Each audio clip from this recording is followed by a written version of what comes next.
अथ द्विचत्वारिंशोऽध्यायः 42वां अध्याय। भगवान शिव के 12 ज्योतिर्लिंग रूप अवतारों का वर्णन। नंदीश्वर जी बोले, हे सनत कुमार, हे मुने, अब अनेक प्रकार की लीला करने वाले परमात्मा शिव जी के ज्योतिर्लिंग रूप 12 संख्यक अवतारों को सुनिए। सौराष्ट्र में सोमनाथ, श्री शैल पर मल्लिकार्जुन, उज्जैनी में महाकाल, ओंकार में अमरेश्वर, हिमालय पर केदारेश्वर, डाकिनी में भीम शंकर, काशी में विश्वनाथ, गौतमी तट पर त्रयंबकेश्वर, चिता भूमि में वैद्यनाथ, दारुका वन में नागेश्वर, सेतुबंध में रामेश्वर एवं शिवालय में घुष्मेश्वर, ये 12 शिवजी के ज्योतिर्लिंग स्वरूप अवतार हैं।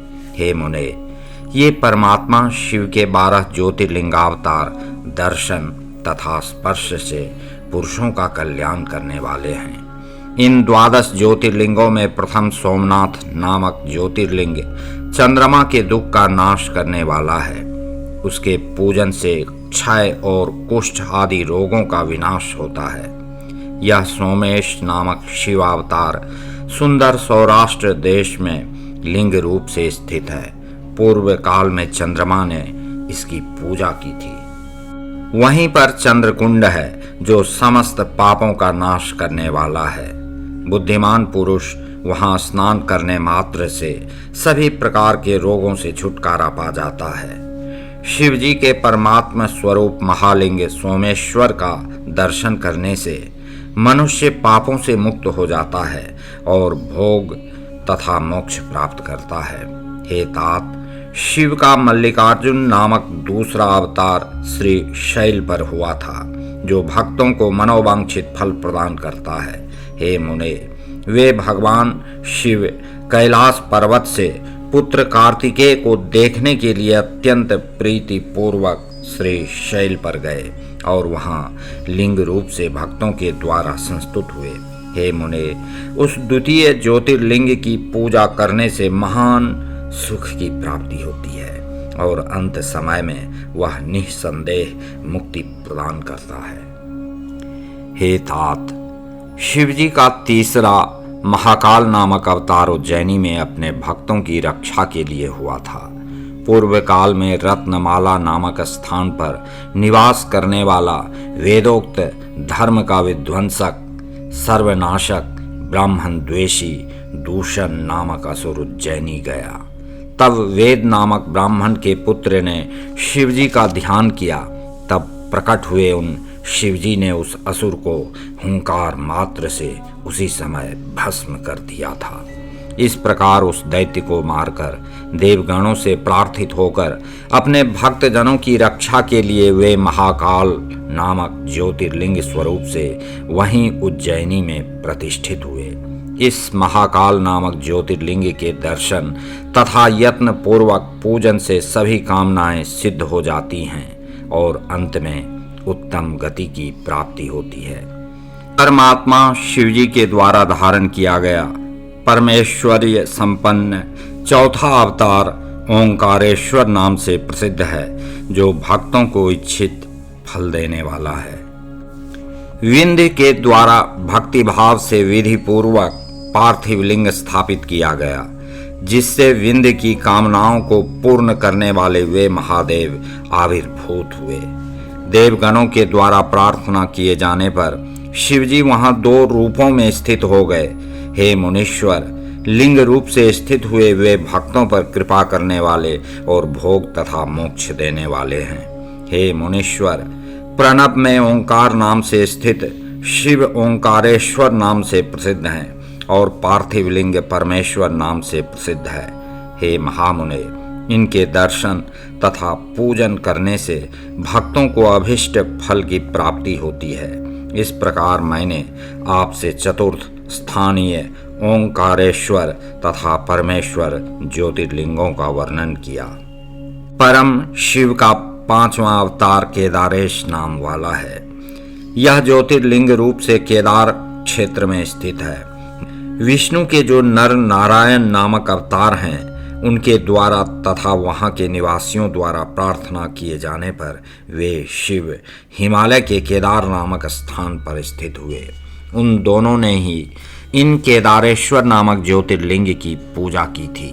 ये केदारेश्वर नामक शिव दर्शन तथा अर्चन से भक्तों के मनोरथों को पूर्ण करने वाले हैं। हे तात, शिवजी का यह केदार संज्ञक अवतार सर्वेश्वर होने पर भी इस केदार खंड का विशेष रूप से स्वामी है, जो भक्तों की सभी मनोकामनाएं पूर्ण करने वाला है। शिवजी का छठा ज्योतिर्लिंगावतार भीम शंकर नाम से प्रसिद्ध है। यह अवतार महान लीला करने वाला है और भीम नामक असुर का विनाशक है।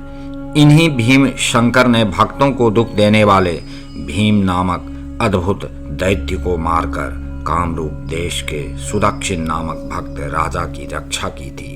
इसलिए वे राजा द्वारा प्रार्थना किए जाने पर भीम शंकर नामक ज्योतिर्लिंग के रूप से उस डाकिनी नामक स्थान में स्वयं प्रतिष्ठित हुए। हे मुने, शिवजी का सातवां विश्वेश्वर नामक अवतार काशी में हुआ, जो समस्त ब्रह्मांड का स्वरूप है एवं भोग तथा मोक्ष को देने वाला है।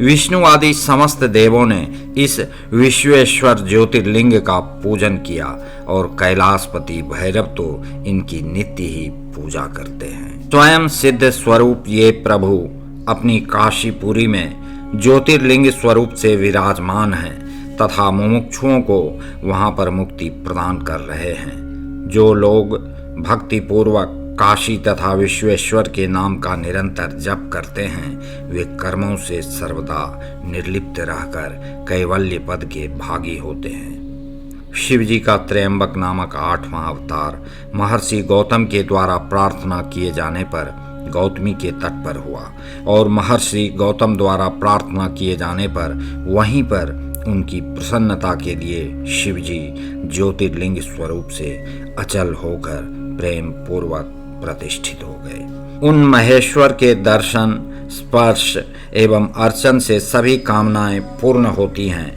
और अंत में मुक्ति हो जाती है।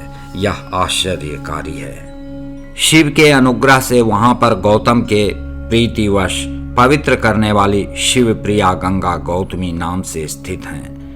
शिवजी का नौवां ज्योतिर्लिंगावतार वैद्यनाथेश्वर नाम से प्रसिद्ध है।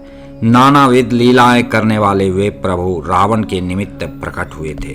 भगवान महेश्वर रावण के द्वारा लाए जाने के बहाने चिता भूमि में ज्योतिर्लिंग स्वरूप से प्रतिष्ठित हो गए। यह ज्योतिर्लिंग वैद्यनाथेश्वर नाम से तीनों लोकों में प्रसिद्ध हुआ। भक्ति पूर्वक दर्शन और पूजन करने से निश्चय ही यह भोग तथा मोक्ष देने वाला है। हे मुने, वैद्यनाथेश्वर शिव के महात्म्य रूप शास्त्र को पढ़ने तथा सुनने वालों को भोग तथा मोक्ष दोनों प्राप्त होता है। शिवजी का 10वां अवतार नागेश्वर नाम वाला कहा गया है, जो भक्तों की रक्षा के लिए आविर्भूत हुआ और सर्वदा दुष्टों का दमन करता रहता है। धर्मनाशक दारुक नामक राक्षस को मारकर शिवजी ने वैश्यों के स्वामी सुप्रिय नामक अपने भक्त की रक्षा की थी। नाना प्रकार की लीला करने वाले वे परमात्मा सांब सदा शिव लोकों का कल्याण करने के लिए ज्योतिर्लिंग स्वरूप धारण कर नागेश्वर नाम से वहीं पर स्थित हो गए। हे मुने, उस नागेश्वर नामक शिवलिंग का दर्शन पूजन करने से महापातकों के समूह शीघ्र ही नष्ट हो जाते हैं। हे मुने, शिवजी का 11वां अवतार रामेश्वर नाम से प्रसिद्ध है, जो रामचंद्र का प्रिय करने वाला है। यह रामचंद्र के द्वारा स्थापित किया गया है। ज्योतिर्लिंग स्वरूप से आविर्भूत हुए उन भक्त वत्सल भगवान रामेश्वर ने ही रामचंद्र के द्वारा संतुष्ट किए जाने पर उनको विजय का वरदान दिया था। हे मुने, रामचंद्र जी द्वारा बहुत प्रार्थना करने पर उनके द्वारा सेवित हुए शिवजी ज्योतिर्लिंग स्वरूप से सेतु बंध में स्थित हो गए। रामेश्वर की महिमा इस पृथ्वी तल में अद्भुत तथा अतुलनीय हुई। ये भोग तथा मोक्ष को देने वाले तथा भक्तों के मनोरथ को पूर्ण करने वाले हैं। जो मनुष्य रामेश्वर को उत्तम भक्ति पूर्वक गंगा जल से स्नान कराता है वह जीवन मुक्त हो जाता है। वह इस लोक में देवताओं के लिए भी दुर्लभ सभी प्रकार के सुखों का उपभोग कर अंत में उत्तम ज्ञान प्राप्त कर कैवल्य मोक्ष प्राप्त करता है।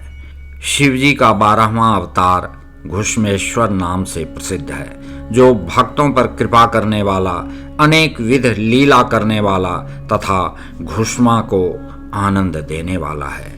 हे मुने, दक्षिण दिशा में देव शैल के समीप स्थित सरोवर में घुष्मा का कल्याण करने वाले प्रभु शिव प्रकट हुए थे। हे मुने, इन्हीं भक्त वत्सल शिवजी ने सुदेहा द्वारा मारे गए घुष्मा के पुत्र की उसकी भक्ति से प्रसन्न हो रक्षा की थी और घुष्मा के द्वारा प्रार्थना किए जाने पर संपूर्ण कामनाओं को देने वाले ये प्रभु घुष्मेश्वर नाम से उस सरोवर में ज्योतिर्लिंग स्वरूप से स्थित हो गए। उस शिवलिंग का दर्शन एवं भक्ति पूर्वक पूजन करने से मनुष्य इस लोक में सभी प्रकार का सुख भोग कर अंत में मुक्ति प्राप्त कर लेता है। हे सनत कुमार, इस प्रकार मैंने भोग तथा मोक्ष देने वाले इन दिव्य 12 ज्योतिर्लिंगों का वर्णन आपसे कर दिया। जो मनुष्य ज्योतिर्लिंगों की इस कथा को पढ़ता अथवा सुनता है वह समस्त पापों से छूट जाता है और भोग तथा मोक्ष को प्राप्त कर लेता है। मैंने शिवजी के 100 अवतारों की उत्तम कीर्ति से पूर्ण तथा सभी मनोरथों को पूर्ण करने वाली इस शतरुद्र नामक संहिता का वर्णन कर दिया। जो एकाग्र चित्त होकर इसे नित्य पढ़ता अथवा सुनता है उसकी समस्त कामनाएं पूर्ण हो जाती हैं और उसके बाद वह मुक्ति को प्राप्त कर लेता है।